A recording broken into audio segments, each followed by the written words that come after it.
귀하고 복된 주일, 우리 왕을 만나야 합니다 라는 말씀 제목을 가지고 우리 함께 은혜를 나누는 시간을 갖기를 소망합니다. 여러분, 한 주 동안 삶의 예배에서 승리하시고 오늘 이 성소에 나와서 예배하시는데 여러분의 삶 가운데에 날마다 성령의 충만함과 성령의 말씀하심이 들려지는 인생이 되시기를 간절히 축원합니다. 여러분, 주는 나를 기르시는 목자라는 찬양이 있습니다. 그 찬양처럼 주님이 우리를 인도하시는 그 길에 저와 여러분이 서서 하나님의 은혜를 받아 누리시는, 그래서 하나님 나라 가는 그날까지 우리 날마다 끝까지 믿음 붙잡고 승리하는 역사가 있기를 축복합니다. 여러분, 오늘은요 우리 에스더서의 말씀을 가지고 왕을 만나야 합니다 라는 말씀 제목으로 은혜를 좀 나누려고 합니다. 여러분, 오늘 읽은 이 에스더서의 말씀은 여러분들이 많이 들어서 다들 잘 알고 계시는 말씀일 겁니다. 여러분, 이 에스더라는 이 여인은요 원래 유다인 중에서도 고아였던 여인입니다. 그런데 이 에스더가 어느 날 갑자기 신분이 상승하게 되는 거예요. 어떤 신분까지 올라가냐면 한 나라의 왕후가 되는 겁니다. 근데 여러분 아시다시피 우리가 사는 시대도 그렇지만 예전에 에스더가 사는 시대는요 왕 앞에 나아가는 것이 아무나 갈 수 없었어요. 여러분, 요즘 우리가 청와대를 들어가고 싶으면 어떻게 해야 되죠? 청와대 앞에 가서 검색을 받고 미리 청와대 그 비서실에 다 연락이 되어져서 들어갈 수 있는 사람만 출입증을 달고 들어가게 됩니다. 근데 여러분, 요즘도 그런데 옛날 시대는 더 심했어요. 그래서 왕비들 중에서도 왕이 부르지 않으면 그 왕을 만나러 갈 수 없었던 시대가 바로 이 아하수에로 왕의 시대였습니다. 여러분, 이 아하수에로 왕은 누구냐 하면요, 그 역사적으로 보면 크세르크세스라는 왕이 있었어요. 이 크세르크세스라는 왕은요 얼마나 자기의 국력이 대단했냐 하면 당시 헬라라고 불렸던 그리스와 전쟁에서도 맞닥뜨려서도 밀리지 않는 군사력을 가지고 있었던 나라의 왕입니다. 역사적인 기록들을 찾아보니까요, 이 크세르크세스 1세라는 왕이 아하수에로인데 이 왕이 전쟁을 나갈 때 군사를 얼마를 이끌고 나가냐면, 여러분 놀라지 마십시오. 500명도 아니고 5,000명도 아니고 5만 명도 아니라 이 왕은 좀 통이 커서 한 번 전쟁을 하러 갈 때 군대를 500만 명을 이끌고 군대를 출정한답니다. 여러분, 500만 명을 데리고 군인을 데리고 전쟁을 나가면 질 수 있을까요? 웬만한 나라들은 그냥 다 쓸어버리는 거예요. 그러니까 그 당시에 제일 전쟁을 잘했다라고 불리는 그리스마저도 이 크세르크세스 왕을 두려워했다고 역사학자들은 이야기합니다. 여러분, 근데 이 왕 앞에 누가 무턱대고 나간 거냐면 이 유다의 저기 말단에서 살았던 고아와 같은 한 여인이 이 왕궁으로 쳐들어가는 거예요. 여러분, 근데 놀라운 사실은요, 에스더가 단 한 번의 왕을 만나는 만남을 통해서 이 유다 민족의 놀라운 역사가 일어나기 시작한다는 거예요. 여러분, 오늘날 우리도 마찬가지입니다. 우리가 이 에스더가 왕에게 나아갔던 것처럼 우리도 하나님 앞에 나아갈 수 있는 특권을 받아 누렸다는 사실입니다. 그게 바로 예수 그리스도의 십자가의 보혈의 사건이에요. 여러분, 우리는요 누구 가난한 자나 부자나 잘생긴 사람이나 못생긴 사람이랑 상관없이 우리는 예수님께 나아갈 수 있는 특권을 받았습니다. 그 특권을 우리가 믿음 안에 가지고 있다라는 사실이죠. 근데 여러분, 우리도 한 번의 그 기회에 예수님을 제대로 만나면 우리의 인생도 에스더의 인생과 같이 변화되어진다는 사실을 저와 여러분이 믿게 되시기를 축복합니다. 여러분, 요즘 사람들 보니까요 인생 참 어렵게 살더라고요. 여러분, 요즘 코로나 때문에 경제적으로 어려움이 많이 왔다고 하죠. 그래서 저도 지난주 월요일날 그 정부에서 주는 지원금을 얼마를 받나 봤더니만 저희 집 식구가 유혹까지 세 식구라서 상품권으로 80만 원을 주더라고요. 근데 이게 참 사람이 여러분 간사한 게요, 원래 내 돈 아니었음에도 불구하고 돈 준다니까 좋더라고요. 목사인데도 야 참 이 돈 주니까 좋더라고요. 여러분, 제가 이야기하고자 하는 바는 돈 줘서 좋다라는 게 아니라 우리는 이렇게 팍팍한 시대를 살아가고 있다는 거예요. 여러분, 그 돈을 주는 이유는요 정치의 이념 그런 건 잘 모릅니다. 근데 핵심은 뭐냐면 이 코로나 사태로 인해서 직장을 잃은 사람들과 청년들이 65만 명이 실직을 당했대요. 아예 그냥 직장을 싹 다 잃어버리는 거예요. 그냥 어느 날 갑자기 길거리로 내동댕이 쳐져 버린 겁니다. 여러분 이런 시대가 바로 우리가 사는 시대입니다. 그래서 제가 감사했어요. 저희 교회 그 성도님들은 실직했다는 소리 안 들려서 너무 감사한 거예요.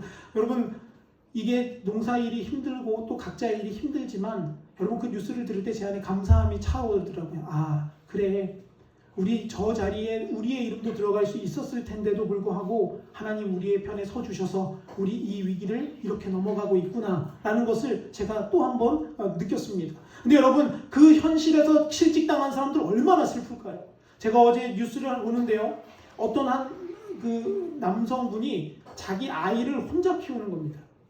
그 아이의 이름은 지안이라고 하더라고요. 저희 요가 이제 8개월 차를 지나고 있거든요. 근데 그 아이는 11개월이에요. 여러분 이 신기한 것은 옛날 같으면 그냥 지나가거든요. 저 그 TV에 안 봤을 거예요. 근데 이상하게 아이가 생기고 나니까 그 TV에서 멈춰서 보게 되더라고요. 야, 우리 요도 저만한데 뭔 고민이 있을까? 근데 알고 봤더니 직장에서 실직을 당해서 아이를 혼자 키워야 되는데 엄마가 도망가 버리는 바람에 출생신고도 못하고 아무런 의료 혜택도 받지 못해서 그 아이를 고시원 차가운 바닥에서 혼자 키우고 있다라는 사건이었습니다. 여러분 우리의 삶이 이렇게 고통스러운 가운데 살아가는 사람들이 많이 있더라고요. 여러분 장난감도 못 사줘가지고 그 아이가 유일하게 가지고 남은 장난감이 뭐냐 하면 쪽쪽이 하나 딱 물고서 11살, 11개월 된 아이가 차가운 고시원 바닥 1.5평 안에 누워있는 걸 TV로 이렇게 촬영한 걸 봤어요. 여러분 이런 어려움들, 이런 고난과 슬픔과 눈물이 있는 삶을 살아가는 게 우리의 인생 아닙니까? 저는 여러분 30몇 년밖에 인생을 살지 않았지만 살아보니까 그렇더라고요. 인생이 그렇게 녹록하게 쉽게 그냥 쭉쭉쭉 가는 게 결코 되지 않더라고요. 때로는 굴곡을 가야 하고요. 때로는 높이 올라갔다가 또 떨어지기도 해야 하고요. 때로는 몸이 병들기도 한다는 사실입니다. 근데 여러분 이런 어려움 가운데 우리가 왕 되신 하나님을 만나면, 그분의 성소로 우리가 들어가게 되면 여러분 우리 안에 놀라운 역사가 일어나게 된다라는 겁니다.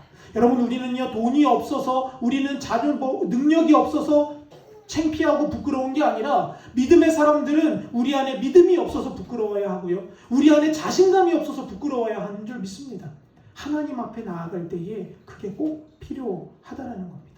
여러분 축복합니다. 오늘 이 말씀을 통해서 여러분 안에, 심령 안에 다시 한번 예수님을 만나게 되는 역사가 있기를 간절히 소망합니다. 여러분 그 역사가 일어나면 여러분의 어깨에 지워졌던 짐과 같은 어려움들이 벗어지게 될 것입니다. 그 짐과 같은 고난들이 예수님의 이름 앞에 무릎 꿇게 된다는 거예요.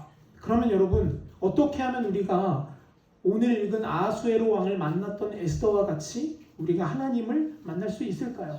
어떻게 하면 우리가 그 왕의 그 궁으로 들어갈 수 있겠습니까? 여러분 에스더는요 정말 보잘것없는 시골 처녀였습니다. 왕의 궁전으로 갈 수도 없는 여인이었어요. 여러분 근데 성경은 우리에게 뭐라고 말하냐면 은유적으로 그 에스더가 누구라고 말해요? 우리 자신이다 라고 성경은 우리에게 말합니다. 여러분 우리에게 자격이 있어서 우리가 성도가 되었습니까? 아니요. 여러분 제가 자격이 있어서 목사가 됐습니까? 아닙니다. 여러분 우리가 성도가 되고 목사가 되고 우리가 하나님의 그 사람이 될 수 있었던 이유는요 우리가 잘나서가 아니라, 우리가 뭔가 해서가 아니라 누구의 전적인 은혜냐? 하나님의 전적인 은혜라는 거예요. 그분이 이루셨고 그분이 베푸셨고 그분이 구속하셨고 그분이 살리셨다라는 것이 우리의 삶의 역사라는 겁니다. 근데 여러분 참 안타까운 사실이 있어요. 이 아하수에로 왕이 살았던 당시에 왕비들이 엄청 많았대요. 뭐 명수를 세보진 않았지만 여러분 솔로몬 왕이 왕비가 몇 명이신지 아세요? 1000명에 가까웠다고 합니다. 1000명에 가까웠다고. 공식적인 부인 700명과 후궁 300까지 합쳐서 뭐 1000명에 가까웠다고 해요.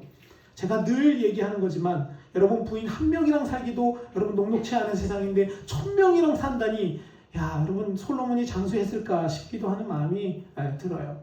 이건 우스갯소리로 하는 말이고요. 여러분 그렇게 수많은 왕비들이 있다 보니까 왕을 만나지 못하고 죽는 왕비도 있었답니다.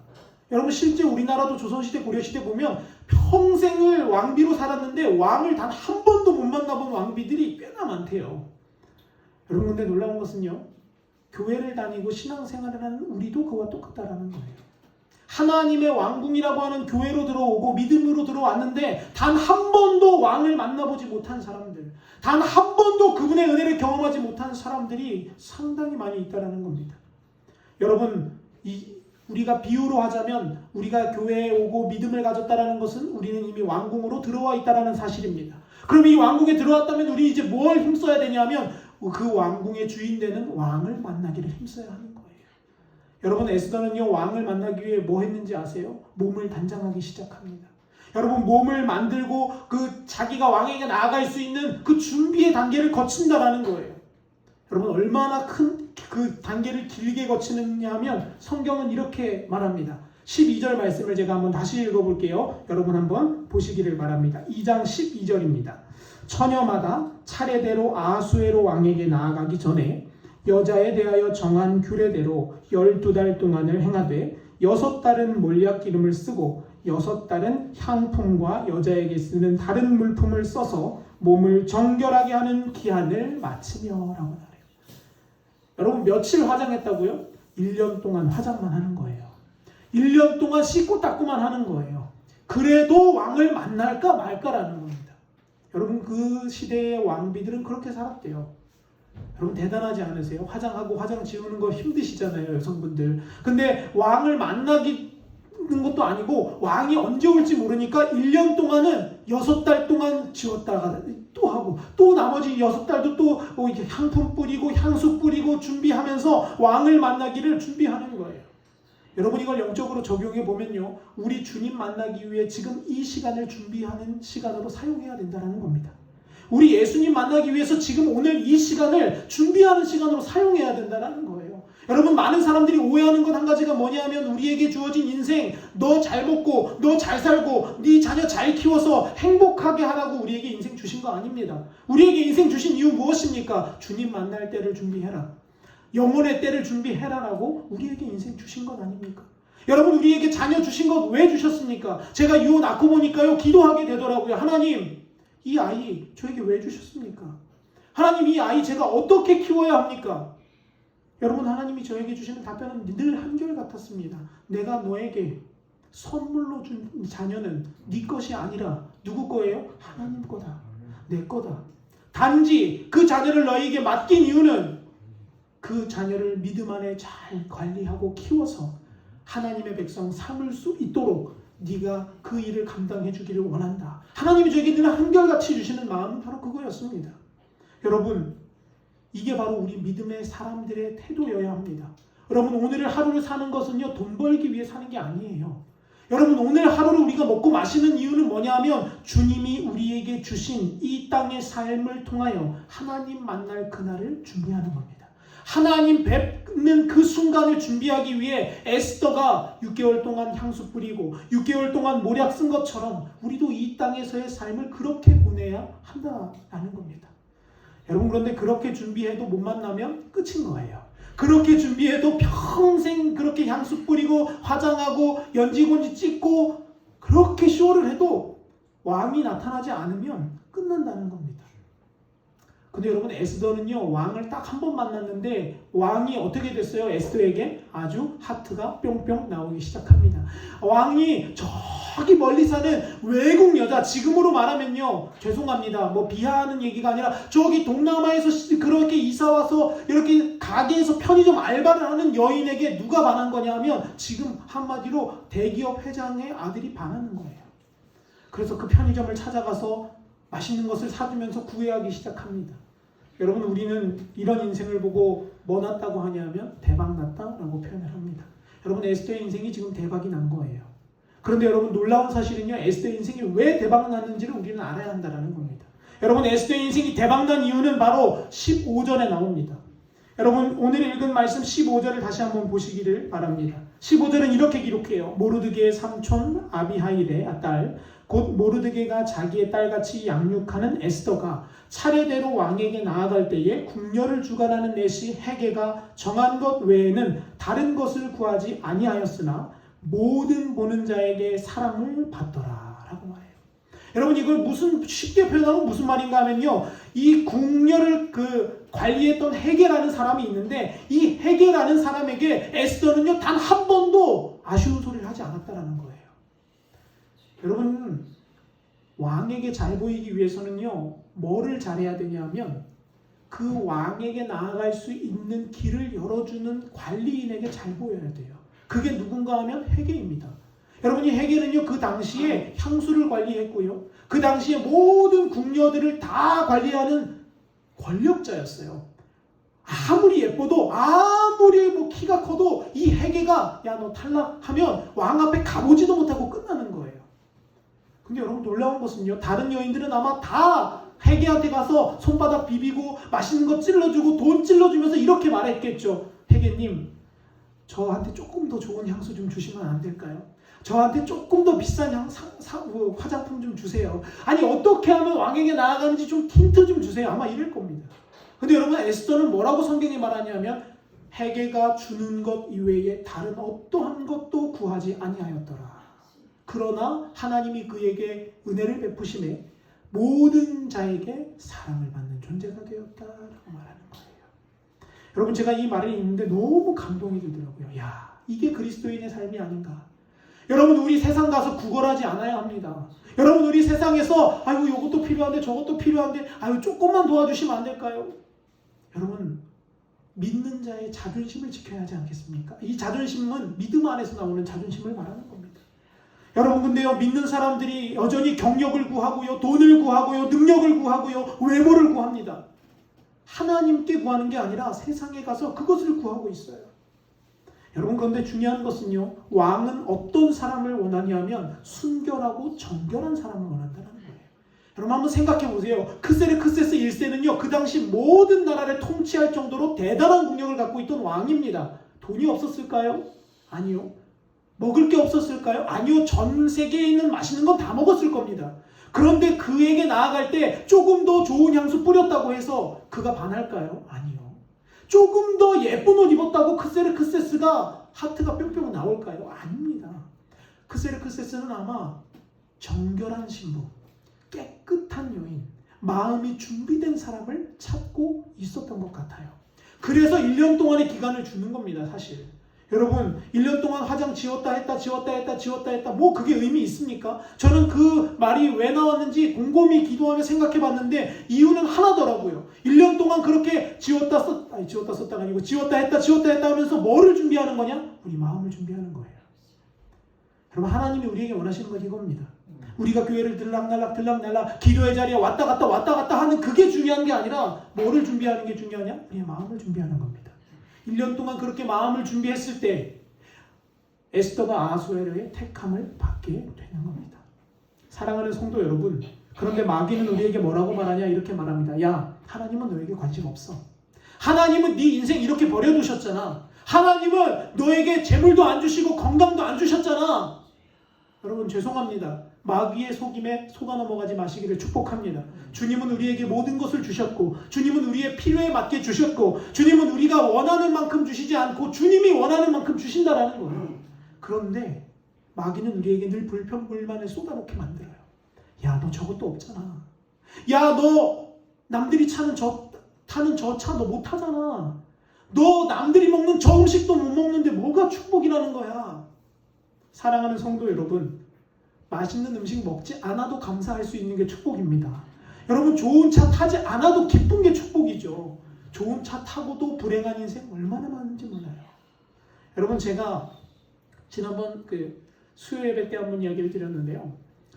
제 조카가 지금은 이제 그만뒀는데 제 조카가 저랑 7살 차이가 나는 친구가 있어요.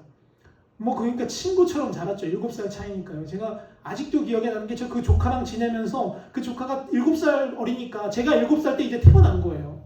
그러니까 뭐 7살짜리가 뭘 압니까? 그 조카랑 막 머리끄댕이 잡고 싸운 적도 있어요. 걔가 이렇게 제 손등을 꽉 물어가지고 열받아가지고 막 머리끄댕이를 잡고 막 싸운 적도 있어요. 아직도 기억이 나요.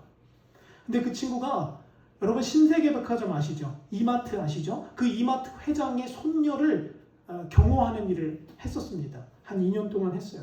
경호원으로서. 근데 여러분 그 우스갯소리지만요. 여러분 우리가 사는 세상과 그분들이 사는 세상은 다르더라고요. 여러분 신세계백화점 회장은요 의자를 앉으면 얼마짜리 의자를 앉는지 아세요? 제가 한번 물어봤어요. 야 신세계백화점 회장 집에는 뭐가 있더냐 그랬더니만 삼촌 신세계백화점 회장 집 가면 쓰레기통만 가서 뒤져도 남들이 사는 거 웬만한 거 다 살 수 있어 그러는 거예요. 그래서 무슨 말이냐 했더니만 신세계 회장 그 회장님 손녀가 그렇게 가방을 좋아한대요. 명품 백을. 근데 오늘 명품 백을 하나 샀으면 그거 오늘 메고 나갔다 오면 이제 그거 어떻게 하냐? 쓰레기통에 버린답니다. 실제로. 그러면 그 경호원들이 그 쓰레기통에 언제 버리나 이렇게 기다리고 있다가 그 쓰레기통에 가서 그걸 줍는데요. 아니 왜냐하면요 여러분 그 백이 1, 20만 원짜리가 아니에요. 악어 가죽 막 이래서 하나에 최소 300, 500 이런 겁니다. 근데 오늘 메고 나갔으니까 이제 일회용품이라는 거예요. 내일은 멜 필요가 없다고 진짜 쓰레기통에 버린대요. 그러면 경호원들이 착 가가지고 그걸 탁 주워가지고 하루밖에 안 쓴 거니까요. 다시 포장해서 여자친구 갖다 주는 사람도 있대요. 실제로. 여러분 이런 세상에 사는 사람들이 있더라고요. 여러분 근데 그런 세상에 사는 사람들이 뭐가 부족해서 뭐가 어려워서 우울증에 걸릴까요? 여러분 뭐가 걱정돼서 자살할까요? 여러분 놀라운 사실은요. 돈 많은 사람들, 정신과 다니는 사람들 엄청 많습니다. 불안하답니다. 여러분 얼마 전에 예전에 그 돌아가셨던 현대의 정몽주 회장님 그 회장님이 그 자기의 집에 CCTV를 설치한 개수를 파악해 보니까 자기의 집에 안에만 CCTV가 427대가 있었답니다. 427대. 왜 이렇게 많이 설치했냐고 어떤 기자가 물으니까 이렇더래요. 기자님, 당신도 내가 한번 되어보세요. 이렇게 말하더래요. 당신도 나처럼 돈을 가지고 있어 보세요. 그러니까 기자가 아유 회장님 저는 그러면 좋을 것 같은데요. 이랬답니다. 그러니까 그 회장님이 이렇게 얘기하더래요. 저는 단 한 번도 발 뻗고 마음 편히 자본 적이 없습니다. 그래서 CCTV를 달기 시작했는데 427대까지 단 겁니다. 라고 이야기하더래요. 여러분 저는 그 말을 들으면서 하나님이 우리에게 주신 만족함을 누리는 게 축복이구나. 돈이 있어도 그거 살 수 없습니다. 여러분 돈이 있다고 두 발 뻗고 자는 잠을 살 수 있나요? 그거 살 수 없거든요. 사랑하는 성도 여러분, 우리가 그 축복 안에 서 있기를 소망합니다. 그 일은 누가 할 수 있냐면 우리가 주님을 만나게 될 때에만 일어난다는 사실이에요. 여러분 마태복음 25장에 보면요 10처녀의 비유가 등장합니다.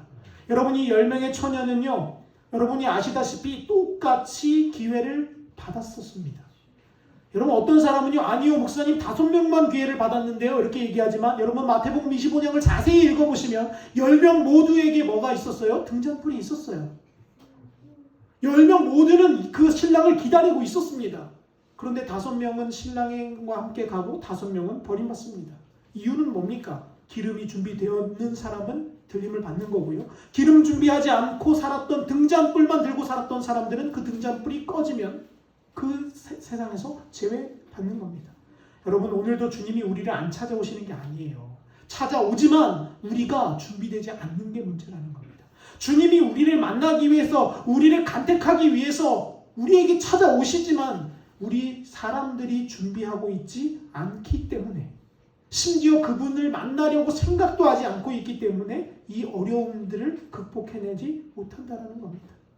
사랑하는 성도 여러분, 혹여라도 여러분 하나님이 여러분에게 더디 오시는 것 같다라면 여러분 그것 또한 축복입니다. 왜냐하면 하나님은 우리에게 더디 오시기 위해서 오시는 게 아니라 그 기간 동안 우리가 더욱더 뭐하지기를 원하시냐? 준비되어지기를 원하신다는 거예요. 그 기간 동안 우리가 더욱더 성령의 불을 준비하기를 원하신다는 거죠.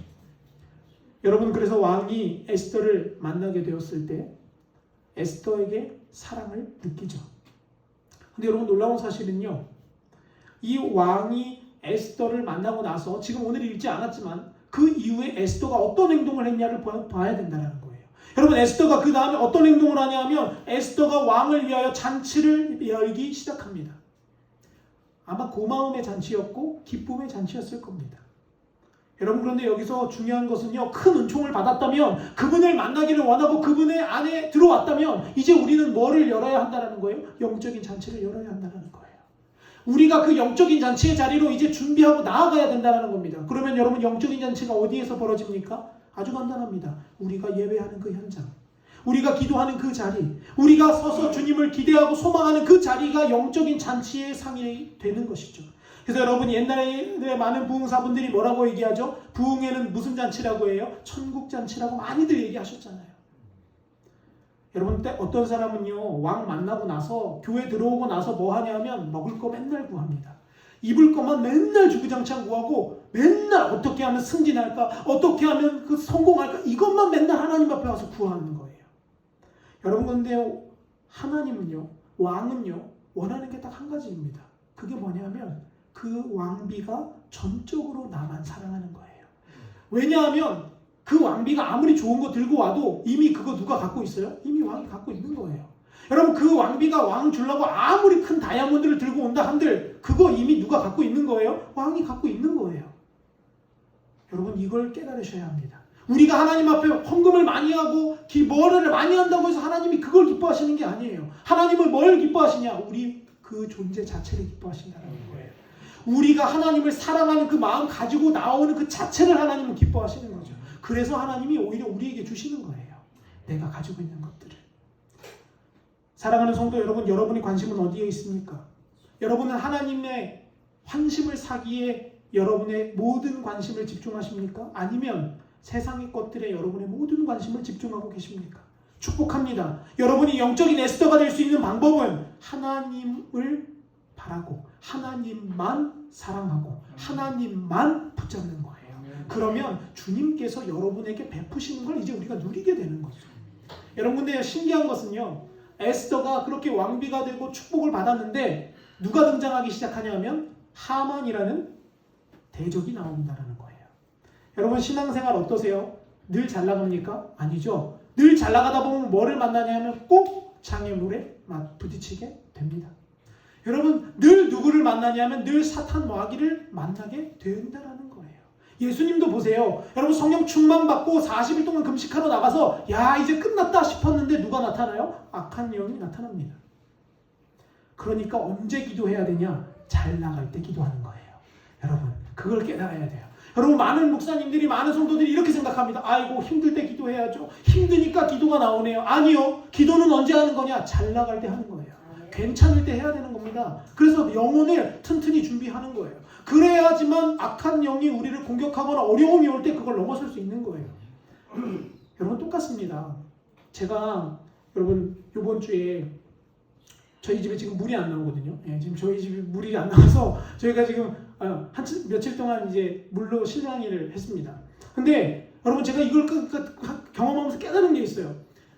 저희 장모님이 저한테 그러셨어요. 물이 쫄쫄쫄 나올 때 저희 장모님이랑 어떻게 통화를 할 때 장모님이 저에게 그거 좀 물 좀 받아놔라. 혹시라도 안 나오면 어떡하냐. 여러분, 근데 예, 알겠습니다 이렇게 다 하고서 행동으로 안 옮겨지는 거예요. 그래서 그냥 에이, 나오겠지, 괜찮겠지 하고서 지났습니다. 웬걸요? 어느 날 갑자기 물이 딱 안 나오는 거예요. 제가 그때 깨달았어요. 준비는 언제 하는 거다? 원래 멀쩡할 때 하는 거다. 영적으로도 똑같더라고요. 여러분, 기도는 언제 하는 거냐? 멀쩡할 때 하는 거예요. 괜찮을 때, 잘 나갈 때, 돈 벌었을 때 기도하는 겁니다. 그리고 고통스러울 때 그 기도한 힘으로 넘어가는 거예요. 하나님이 도와주시는 힘을 그때 받는 거예요. 사랑하는 성도 여러분, 오늘 인생이 괜찮다면 그때가 뭐 할 때입니까? 기도할 때예요. 그게 바로 우리가 깨달아야 하는 거라는 거예요. 근데 여러분, 이 에스더도 잘 나가고 있었는데 누구 만나냐? 하만을 만납니다. 여러분, 하만이 얼마나 대단한 사람인가 하면 이 사람도 외국 사람이에요. 근데 얼마나 권력 욕심이 있었는지 외국 사람인데 치고 올라가서 어디까지 갔냐면 왕 바로 밑에까지 올라갔어요. 세상으로 말하면 대단한 사람이죠. 대단한 능력이 있는 사람이고 대단히 뛰어난 사람입니다. 외국인이 우리나라 총리가 된 거랑 똑같은 거니까요. 근데 여러분, 놀라운 것은요, 이 사탄과 같은 대적을 에스더가 잔치의 자리에 초대한다는 거예요. 여러분, 우리 같으면 어떻게 할 것 같아요? 왕이랑 나랑 둘이 알콩달콩 해야지, 이렇게 할 거예요, 저 같으면. 근데 여러분, 에스더는요, 아마 굉장히 영적인 해안을 갖고 있었던 사람인 것 같아요. 에스더는 누구도 부르냐 하면 그 하만도 같이 그 자리에 부르는 거예요. 여러분, 하만이 어떤 계획을 가지고 있었습니까? 에스더와 같은 유다인들을 다 죽이려고 하는 계획을 갖고 있었어요. 우리로 말하면 인생을 아주 끝내버리려고 하는 계획이 하만에게 있었습니다. 그리고 하만은 그 잔치에 참여해서 즐겁게 즐기고 행복하게 왕의 옆에서 이렇게 말합니다. 왕이시여, 왕의 말을 듣지 않고 왕이 까부는 사람은 어떻게 하자고요? 저기 밖에 꼭대기에 목을 잘라서 달아놓읍시다. 왕이 좋다고 합니다. 그렇게 합시다. 여러분, 에스더가 왜 하만을 초대했습니까? 왜 에스더가 그 대적을 초대했습니까? 영적으로 잘 나가고 있었는데. 여러분, 여기서 우리가 깨달아야 하는 것은요, 우리가 영적으로 잘 나갈 때 우리에게는 어려움이 찾아온다는 거예요. 하만이 다가오게 되어져 있다는 겁니다. 근데 여러분, 많은 사람들은요, 그 하만을 피하려고 합니다. 그 영적인 대적과 어려움을 또 좀 멀리 두고 싶어 해요. 근데 여러분, 놀라운 것은요, 하나님의 사람이라고 한다면 그 고난과 함께 살아내는 법을 배워야 한다는 거예요. 그 고난이 우리의 삶에 왔을 때 그 고난을 붙잡고 하나님께로 나아가야 한다는 겁니다. 오늘 그래서 잔치 자리에 누구와 누가 함께 있어요? 왕과 하만과 에스더가 함께 있는 거예요. 여러분, 이게 바로 하나님이 우리에게 여시는 영적인 축복이에요. 여러분, 어떤 사람 보니까요, 이런 말 하더라고요. 목사님, 저는요, 김 집사 때문에 교회 가기가 너무 싫어요. 저 김 집사만 없으면 교회 가겠어요. 목사님, 저는요, 그저 성가대석에 앉아가지고 꼴보기 싫게 루즈 바르고 있는, 립스틱 바르고 있는 그 김권사 때문에 제가 교회 안 갈 거예요. 그런 사람들 제가 여러 번 만났습니다. 여러분, 제가 그때는요, 어리석어서, 그래요, 권사님. 그래도 기도하셔야지. 이렇게 대답했어요. 근데 제가 에스더서를 읽다 보니까 깨닫는 게 뭐냐면, 여러분, 우리는 대적이랑 함께 살아야 되는 거예요. 우리 꼴보기 싫은 사람이랑 같이 사는 게 인생이에요. 같이 예배 드리는 게 우리의 예배라는 거예요. 그런데 진짜 신앙인은 거기서 승리한다는 겁니다. 여러분, 우리 이걸 기억해야 됩니다. 하나님은 그분도 사랑하신다는 거예요. 하나님은 그 사람도 너무 사랑한다는 거예요. 그러니까 우리는 뭐 해야 되냐면 그 문제와 대적과 함께 하나님 앞에 나아가서 누구의 판결을 기다려야 돼요? 하나님의 판결을 기다리는 거예요. 하나님이 그 일을 어떻게 처리하실지를 우리가 영적인 눈을 열어서 보는 게 우리의 역할이라는 겁니다. 여러분, 하나님은 어떤 분이십니까? 우리를 원수의 목전에서 우리에게 상을 베푸시는 분이에요. 여러분, 그 전날 밤, 잔치가 일어나기 전날 밤 하만은 무슨 계획을 꾸미냐 하면, 모르드게를 저 꼭대기 장대에 달아서 죽여야겠다 라는 계획을 가지고 밤새도록 고민합니다. 근데 놀라운 사실은요, 성경은 우리에게 이렇게 기록합니다. 같이 한번 읽어보실까요? 시작. 하만이 나무를 세운 그 밤에 왕이 잠이 오지 아니하므로 라고 말해요. 하만이 모르드게와 유대의 백성, 즉 믿는 사람 다 죽이려고 계획하는 그날 밤에 왕도 뭐하고 있었대요? 깨어 있었다라는 거예요. 사랑하는 성도 여러분, 이 말이 너무 은혜가 되지 않습니까? 우리의 대적이 우리를 죽이려고 깨어있는 그 순간 누구도 깨어 계신 거예요? 주님도 깨어 계신 거예요. 주님이 우리를 보고 계시는 거예요. 그 다음 구절은 뭐라고 말하냐? 그 왕이 그 밤을 지새우면서 역대의 일기를 읽었다. 그리고 나서 이제껏 벌어졌던 모든 계략들이 하만의 계략이라는 걸 깨닫게 되어졌고, 그 장대에는 누가 달리게 됩니까? 하만이 달리게 되어집니다. 여러분, 고난과 역경과 환난과 풍파와 대적의 역사가 일어나는 그 순간 주님은 깨어서 우리의 삶을 보고 계시다라는 겁니다. 왕이 그 모르드게의 그 역대 일기를 보며 모르드게가 무엇을 했는지를 깨달았던 그 밤처럼 주님 오늘도 깨어서 우리의 삶의 일기를 확인하고 계시다라는 거예요. 여러분이 했던 하나님을 향한 굳건한 다짐과 기도, 눈물 어린 하나님 앞에서의 무릎 꿇음, 하나님 앞에서 통곡했던 그 모든 아픔을 주님 알고 계시다라는 겁니다. 모르드게처럼요. 사랑하는 성도 여러분, 적이 여러분을 해방하고 죽이고 멸망시키려고 하는 그날 밤, 여러분의 왕 되신 하나님도 깨어서 여러분의 상급을 계획하고 계시다는 사실을 믿게 되시기를 축복합니다. 그게 바로 왕을 만나면 벌어지는 놀라운 축복의 일들입니다. 말씀을 정리합니다. 여러분, 우리는 왕을 만나야 합니다. 우리는 우리의 왕 되신 하나님을 반드시 만나야 합니다. 그러기 위해서는 우리 준비되어야 해요. 여러분, 그냥 하나님 만나는 거 아니에요.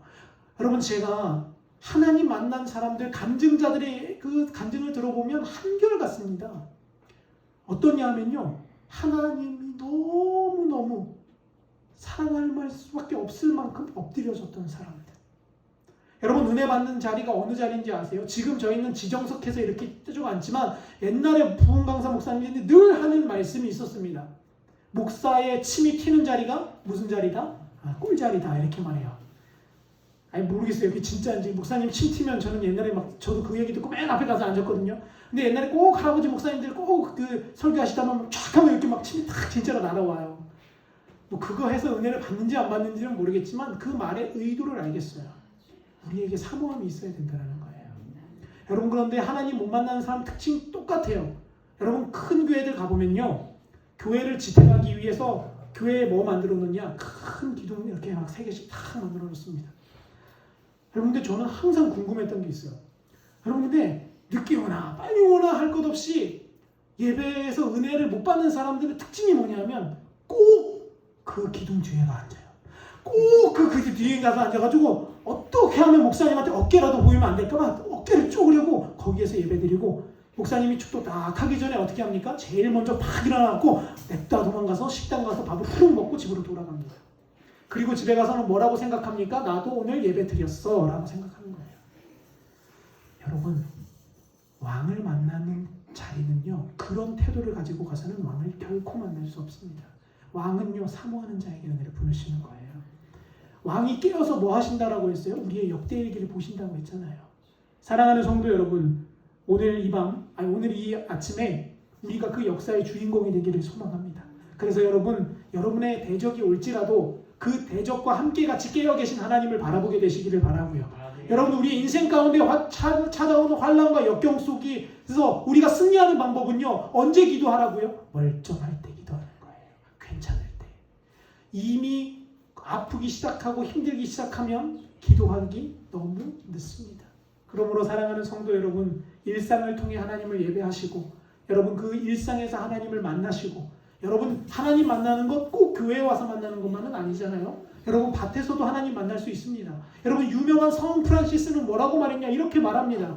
나는 평생토록 주방에서 감자를 깠다. 그런데 하나님은 내가 감자 까는 그 자리에 평생 함께 하셨다. 이렇게 말했어요.